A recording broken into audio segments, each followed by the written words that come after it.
UAE ಸಂಯುಕ್ತ ಅಮೀರರ ದೇಶದ ರಾಜಧಾನಿ ಅಬುದಾಬಿಯ ಪ್ರವಾಸೋದ್ಯಮ ಜಾಹೀರಾತಿನಲ್ಲಿ ದೀಪಿಕಾ ಪಡುಕೋಣೆ ಹಿಜಾಬ್ ತೊಟ್ಟು ಕಾಣಿಸಿದ್ದನ್ನ ಕೆಲವರು ದೊಡ್ಡ ವಿವಾದ ಮಾಡಿದ್ದಾರೆ. ಅಬುದಾಬಿಯು ಯುಎಸ್ಎ ದೇಶದ ರಾಜಧಾನಿ ನಗರ.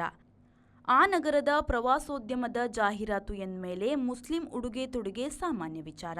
ಆದರೆ ಬಾಲಿವುಡ್ ನಟಿ ದೀಪಿಕಾ ಪಡುಕೋಣೆ ಹಿಜಾಬ್ ಸಹಿತ ಕಾಣಿಸಿಕೊಂಡಿದ್ದು ವಿವಾದವಾಗಿದೆ. ಟ್ರೋಲ್ ಮಾಡುವವರು ಕೂಡ ಕಾಣಿಸಿಕೊಂಡಿದ್ದಾರೆ. ಜಾಹೀರಾತಿನಲ್ಲಿ ನಟ ಮತ್ತು ದೀಪಿಕಾ ಗಂಡ ರಣವೀರ್ ಸಿಂಗ್ ಕೂಡ ಇದ್ದಾರೆ.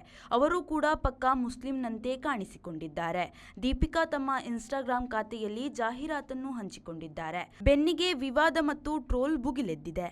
ಅಬುದಾಬಿಯ ಶೇಖ್ ಜಾಯದ್ ಗ್ರ್ಯಾಂಡ್ ಮಸೀದಿಗೆ ಇವರು ಮುಸ್ಲಿಂ ಉಡುಗೆಯಲ್ಲಿ ಹೋಗಿರುವುದು ಜಾಹೀರಾತಿನಲ್ಲಿ ಇದೆ.